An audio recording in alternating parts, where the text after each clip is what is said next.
another word. I think I'm about to lose my nerve. Forward thinking got me moving my head backward. What is going on, guys? This is Roberto Diaz. Today we're going to be talking about a few tips to help improve your highlight videos, music videos, any kind of video. This is going to help you make better videos. Just a little quick disclaimer, little tip in the beginning I want to give out to you guys.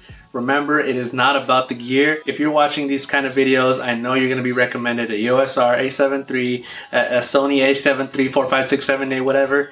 A bunch of different camera gear. You're going to end up wanting cinema cameras eventually. It's not about the gear, it's about how you use it. Even if you have a cheaper old Nikon, any kind of camera, remember, you can make magic with it. You can still do a lot of great things. So remember, it is not about the gear, it's about how you use it. Tip number one is shoot tighter. A lot of times we want to shoot extremely wide. We think it looks beautiful, and it does, but sometimes we need to get a little bit closer to our subject. Sometimes we need a little bit of character. Sometimes we need a little bit of close-up. I remember when I first started doing highlight videos for churches, the most common thing that I would do all the time is shoot wide. The 18 to 35 was the lens I would never let go. That lens was used all the time. Every type of video, everything was wide. Even for music videos, I remember shooting so extremely wide. Everything I shot was wide, wide, wide, wide, wide. And then I started thinking, how do I actually get in there? How do I get in the actual video? How do I connect people closer to what is going on? So something you're going to want to do is, when I first started doing weddings and music videos, I realized like my subjects are a mile away. If you shoot too much wide,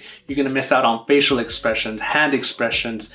You're just going to get a different type of feeling. And also a cool thing, when you shoot a lot tighter, shoot anything over at 50 and you're going to start noticing things that you never saw before. And the greatest thing about shooting tighter, you're going to get a really creamy, compressed background. Even though you're not shooting at extremely low apertures, you're going to start getting something called compression. The background is going to get a little bit more distorted, so you're going to get that cool cinematic look. When you start adding different elements and not just one type of shot, you start introducing different types of feelings and different types of characteristics. Shooting with a tighter focal length is probably one of the best things that I've ever done. There's a reason we have different focal lengths. Don't just completely shoot everything over 85 or 50 and be extremely close up in people's faces. Try to mix it in a little bit. On to the next tip. Tip number two. Try to shoot with a timeline, storytelling. Try to tell a story. You always need to tell a story. One of the easiest ways to tell a story, literally line up your clips the way you first got them, throw them in the timeline, and start taking out things that you don't need. And that way, everything's going to be synchronized from beginning to end, and it's the easiest way. I see a lot of people literally throw in the last clip first clip last, and that's cool, but try to keep a consistent order. Especially if you're shooting outdoors, you don't want to just start extremely dark and then go back to when it was sunlight. You want to make sure that the people watching feel like this has actually happened, rather than seeing a bunch of random clips just literally scattered. Especially for weddings, quinceañeras, if you're mixing in a random bunch of stuff, it's going to be weird to kind of watch. You're always going to keep that timeline, an actual real story happening. Same way when you're watching something, you kind of want to follow along, or else it's just going to be a bunch of random videos and you're just like watching a slideshow. And oh, cool. People will definitely be more engaged and they're going to follow along a lot easier. Another tip for you guys is shoot more than you think you need. I remember when I first started off, and this is kind of dumb, I didn't want to invest in bigger SD cards. I literally only had the 16 gigabyte ones. I remember I could only shoot about 10 minutes, and this is super bad. I was being cheap. I'm like, okay, 15 minutes, I'm gonna break it down like this, I'm gonna do this. Even for music videos, I would kind of budget at the time. I would literally be deleting files or clips that I didn't like, just so I could have more space. In the editing standpoint, it kind of made it easier because I didn't have a bunch of random clips that didn't work. But you know, sometimes you need random clips in there, things that you don't even think that you will need. It's better to have way more video shot than you actually need. Even though it's going to fill up your hard drives, even though it's going to be random clips, those little shots, those little things come in handy. Even though it might have looked like it came out horrible on camera, for the most part, you can still use those clips for something. And if they don't work, it's better to have more than less. And I've had to learn, you know, it's okay to have random clips that don't work on my SD card. I have this horrible thing in my head where I just want to delete the bad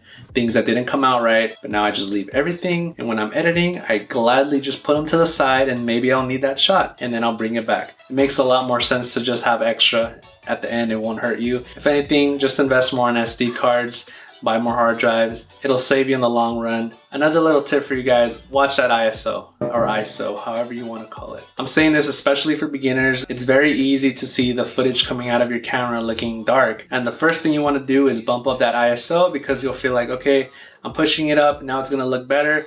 But then the issue when you're pushing that ISO, you have to remember that it's literally digital exposure. You're not technically adding more light into your camera sensor. So the thing is, you're gonna introduce more noise. And a lot of times it might be able to save your shot, but if certain cameras, you can't really push that ISO. If you don't have a Sony, I'm sorry to tell you, you can't really push that ISO. It depends on the camera you have. So maybe look around YouTube, search around what's the top ISO usable for your camera. A lot of times I've seen beginner footage where they bump up that ISO and the first thing you see is grainy footage. The last thing you want is grainy footage unless you're actually going for that style.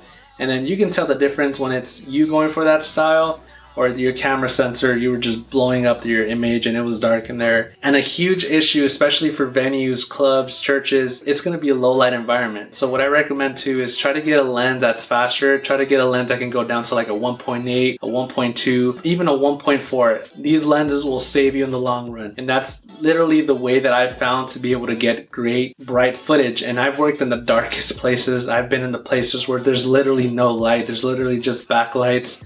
So having a faster lens, being able to lower your aperture is 1,000 times better than bumping up that ISO. Let's say you can't afford a lens that has a lower aperture. The next thing you could do, let's say you have to turn up that ISO, something you could do is buy a denoiser. And there's a few different plugins out there. I'll link them down below, but there's a few different plugins that'll help you denoise your video. So basically it's gonna take off that little grainy look on your video, basically smoothing it out. And that's pretty much the best way you can combat having to raise up that ISO, add a denoiser, and now your grain is going to be lowered a lot more. That'll look a lot better than literally having the craziest grainy footage. I hope you guys enjoyed these little few tips. If you guys have any video ideas, please comment them down below. If you have any type of questions, please let me know. Once again, guys, this is Roberto Diaz. Please hit that like button. Please make sure to hit that bell, and please hit that subscribe button. I'll see you guys next time. It's pretty much common sense, but for a lot of people, freaking gunshots out here?